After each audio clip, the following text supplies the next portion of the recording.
Sungguh-sungguh Allah sangat ridho ketika seorang hamba itu makan,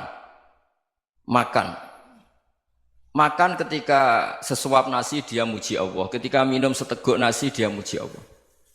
Itu kalau orang diridhoni Allah itu wali betul. Itu untuk jadi wali itu gampang. Kamu makan ridho, kamu nginjak buminya Allah ridho seneng, kamu hidup keseharian aman seneng. Nah ini supaya sampean kita semua lah, kita semua ngaji betapa panduan Rasulullah untuk menggapai ridho Allah itu banyak yang keseharian sekali. Saking kesehariannya banyak dalam hadis dan itu sahih. Nabi menyebut hal-hal yang keseharian. Hatta matas alu fi fimroatika. Kamu punya uang, kemudian istri kamu bisa makan itu ibadah. Bahkan sebagian ibadah itu dicontohkan Nabi yang akhirnya diprotes sahabat. Yaitu wafi buti ahadikum sodakoh. Kamu menggauli istri kamu itu ya sodakoh. Sampai sahabat bilang yang benar ya Rasulullah. Ayati ahaduna syahwatahu wa huwa lahu ajrun. Masa urusan biologis, urusan syahwat kemudian dia dapat pahala. Nabi menjawab, alai salawadu'aha fi haramin akana alaihi wisrun. Bagaimana kalau dia meletakkan ke yang tidak benar itu kan dosa.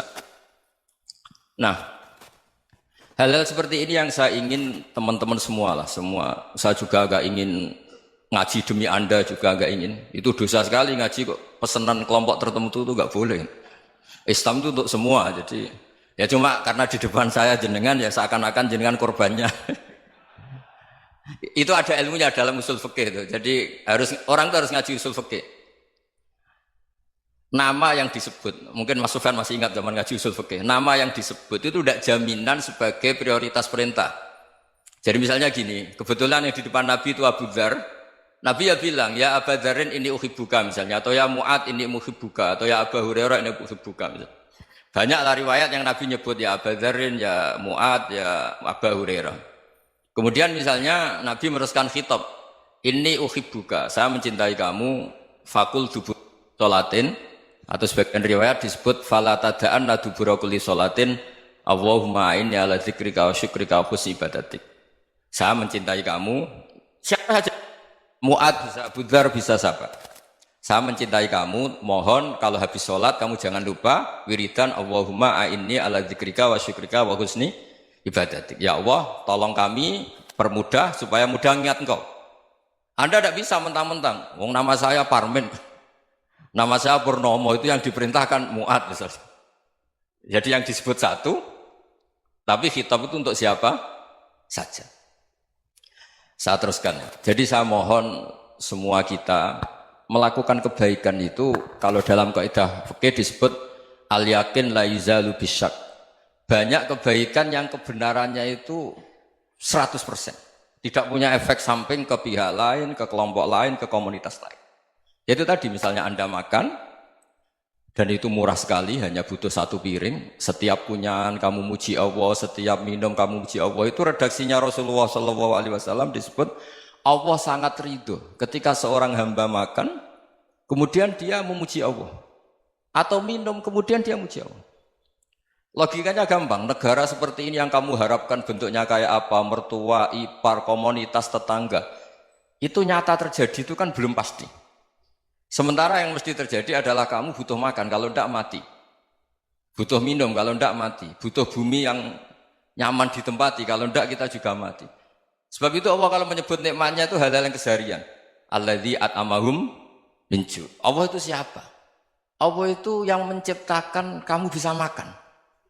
Tidak berlebihan, Allah itu yang menciptakan kondisi sosial itu ideal. Zaman Nabi itu ya ada orang munafik. Orang-orang pilihan Allah itu juga diuji orang sekelilingnya yang macam-macam. Semua diuji sesuai konteks zaman dan waktu. Nah, tapi ada ibadah-ibadah yang selalu disarankan Nabi. Sampai Nabi itu pernah ditanya, ayul islami khairun ya Rasulullah, Islam terbaik itu gimana? Jawaban Nabi itu unik. It'amut to'am. Islam terbaik itu ya makan-makan, jangan santai-santai. Ketika Allah menyebut beberapa kebaikan, falak tahamal aqobah, wa ma adrokan apa? Mal aqobah. Terusannya apa? Fakku rokobah. Terusannya apa? Au it'amun fiyaumin di masubaya. Itu acara makan-makan itu juga Islam. Kenapa? Ya bayangkan kalau tidak ada makanan, kita mati kan? Kondisi sosial tidak ideal itu Anda masih gak apa-apa. Tapi kalau Anda tidak makan, Anda tidak minum, Kamu punya istri cerewet masih bisa hidup, punya mertua cerewet masih bisa hidup. Tapi kalau tidak makan bisa mati. Berarti penting mana istri sama makan? Penting mana? Makan. Semoga istri Anda dengar. Nanti kamu disuruh makan tapi pulang deh. Itu kalau dibahasakan makan masih memahami. Penting mana nasi satu piring dengan istri. Nggak ada nasi mati, nggak ada istri belum mati. Penting mana? Gak berani jawab kan? Nah, ternyata Anda ada garang kan di depan istri. Jadi saya mohonlah, mungkin Mas Sufyan Sauri tadi yang bisa bantulah. Teman-teman tuh ngaji yang keseharian saja. Karena kita nyari ridha Allah itu berdasar firman Allah. Dan firman Allah itu menyebut keseharian tuh riang, gampang. Yaitu tadi misalnya wa min ayatihi manamukum billaili wan nahar. Termasuk ayat-ayat Allah itu kamu tidur. Maka dulu itu ada guyonan, ada tokoh Mu'tazilah, kelompok dalam Islam yang berpikir manusia itu bisa menentukan ikhtiarnya sendiri. Karena saya bisa duduk, ingin berdiri, berdiri. Karena kelompok ini nggak terima kalau semua kehendak Allah, nanti bagaimana kalau semua kehendak Allah kok ada hisab ya, ada sanksi. Lucunya itu, dia akhirnya, ini cerita ya, mencintai seorang perempuan, cantik sekali. Dan itu dia menjadi ahli sunnah itu oleh hal-hal yang sepele. Karena istrinya cantik, ya namanya suami istri itu hubungan intim. Terus ditanya, Mas, masih ingin lagi? Masih. Silahkan diulang lagi. Wah ya tidak bisa. Katanya manusia bisa menentukan yang diinginkan. Itu tobat itu. Itu nggak bisa ditobatkan Mas Sufyan Ats-Tsauri. Orang cantik yang mudah nobatkan orang itu orang cantik. Segampang itu. Akhirnya kita tahu, makanya kalau dalam kitab Hikam itu disebut al-akil mayyakul madza yaf'alu wa hubi wal ghafil mayyakul madza af'al. Orang yang punya akal karena sadar ini wilayah Allah, semua milik Tuhan. Itu dia tiap hari berpikir, besok Allah akan melakukan apa terhadap dunia ini. Kamu merencanakan sesuatu mau plesir, ternyata gempa. Mau wisata ke Rusia, ternyata perang. Kamu tidak pernah tahu apa yang akan terjadi besok. Wa ma tadri nafsum madza taksibu ghadan. Tapi anda semua kita ini sering punya jadwal permanen. Makanya saya kalau diundang siapa saja, sana takdir. Yang jelas Gus ini acara penting. Ya masih acara penting nak pangeran ngersakno piye? Kok ape dadi pangeran? Kamu kok mau jadi Tuhan? Itu kadang ya kiai. Penting Gus acara ini jenengan harus memastikan bisa. Loh kamu itu yang ngajarin tauhid, sesuatu itu biadillah kok bilang-bilang apa pasti. Kalau maksa terus tak tobatkan kamu kata saya. Ya kalau gitu Gus bilang insya Allah. Wah itu hati saya, fisik saya, roh saya sudah bilang insya Allah. Tidak usah kamu latih kata saya. Nah hal-hal tauhid keseharian itu gampang sebetulnya.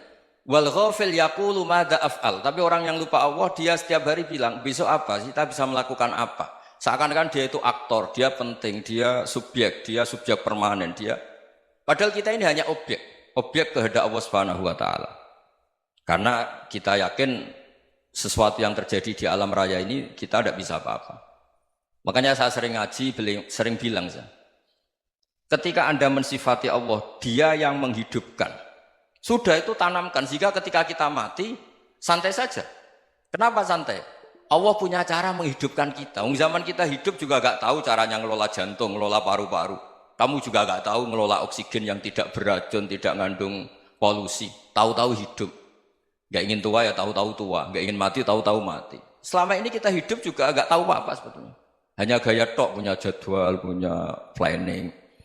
Kalau kamu bisa menentukan pilihan Anda, pasti Anda istrinya cantik, 4 neriman semua, kona'ah semua. Nyatanya enggak kan? Ada 1 jelek, cerewet. Oh itu kan, nyatanya enggak bisa apa-apa Anda kan? Dan kamu bawa mati lagi. Itu kan. Istri Anda juga gitu, punya keinginan, punya suami yang ganteng, yang jabat, yang riman, yang enggak poligami. Ya tidak kesampaian juga. Kalau kita ngitung tingkat kegagalan kita itu gagal terus. Ya kan? Nah, terus ingat Allah. Madza yaf'alu wa hubi. Orang yang punya akal selalu berpikir Allah itu menghendaki apa terhadap saya. Loh sama-sama orang gitu. Ngelihat orang yang serius, itu kata Anda itu pemikir berat, serius. Senang punya tokoh yang merengut tuh, karena kamu anggap serius. Tapi sebagian orang nganggap orang yang serius itu wong merengut, wong masam, wong muka kok ditekuk. Jadi sama Itu hati, ya muqallibal qulub tsabbit qalbi ala dinik. Karena kita nggak tahu cara berpikir kita tentang orang lain, tentang sekeliling kita. Misalnya kita orang baik yang jenis ngrumat fakir miskin. Ada orang bangun masjid mewah itu janggal. Apa artinya masjid mewah kalau banyak orang kelaparan? Tapi kalau yang jenis pendidikan, apa artinya masjid mewah kalau tidak bisa ngaji? Nanti yang jenis infrastruktur, apa artinya ini kalau semuanya punya sudut pandang yang berbeda-beda. Dan Islam mengapresiasi semua kebaikan. Tapi katakan semua kebaikan itu adalah kehendak Allah Subhanahu wa taala. Karena apapun baik Anda itu pakai fasilitas yang diberikan oleh Allah Subhanahu wa taala. Sehingga ini yang disebut kulillah tsumadarhum fi khawdihim yal'abun. Ya kembali tadi ke tema-tema bahwa keseharian Anda ini sudah Islami. Saat Anda tidak bisa melakukan apa saja. Saya sering ada jenazah, biasanya kalau tetangga meninggal saya sering disuruh ngelepas. Saya bilang orang ini baik karena sering ngelamun di rumah, sering nganggur di rumah. Ditanya sama anaknya, kenapa Gus nganggur baik? Ya kalau dia nganggur artinya juga agak berbuat sesuatu yang maksiat kan? Ya kan? Orang nganggur di rumahnya ya tidak bunuh orang, tidak maling, tidak korupsi, ya namanya nganggur di rumah. Lah cuma istri cara pandang nganggur gak menghasilkan uang itu. Tapi juga gak menghasilkan kriminal kan? Jadi sebenarnya Islam itu makanya kalau sampai ngaji usul fikih itu ada kitab usul fikih namanya Lubul Usul, itu terkenal sekali di pesantren itu. Itu kalau ngapresiasi keseharian itu luar biasa. Izma min mubahin illa wa yatahaqququ bihi tarku haramimma. Karena keseharian yang mubah saat Anda lakukan itu ada kehebatan yang luar biasa, yaitu meninggalkan haram. Makanya dulu banyak orang-orang alim ketemu temannya itu guyon sampai semalaman. Itu biasanya yang semangat Islam itu kiai kok tidak tahajud, kiai kok tidak witir. Orang yang sedang mapan uangnya banyak, malam itu tidak kelayaban itu sudah luar biasa. Melawan nafsu supaya tidak maksiat itu sudah luar biasa. Supaya lupa guyon sama temannya semalaman sampai subuh. Gejolak-gejolokan mengenang zaman miskin, zaman kuliah nggak jelas, zaman apa. Melihatnya jangan takut tahajud. Seperti ini meninggalkan tahajud, tapi meninggalnya ini talqul muharramat. Jadi kayak apa hebatnya? Sehingga Imam Ghazali punya riwayat yang agak unik. Hatta takuna ibadatu akhiri hadil ummah iku an-naum. Sehingga suatu saat ibadah terbaik umat ini itu tidur. Itu kan riwayat kontroversi. Ketika Imam Ghazali ditanya, kenapa iya? Kenapa kamu mulai keluar dari rumah itu sudah banyak maksiat? Melihat perempuan yang enggak mahram, melihat fenomena. Tapi kalau kamu tidur itu enggak melihat apa-apa. Tapi juga kamu jangan nganggap tidur itu ibadah betul. Saatnya melakukan fardu ain malah masih tidur. Tapi itu sudut pandang yang menjadikan kita Islam itu gampang. Jadi saat Anda tidak bisa aktivitas apa-apa, misalnya ada beberapa orang yang lumpuh.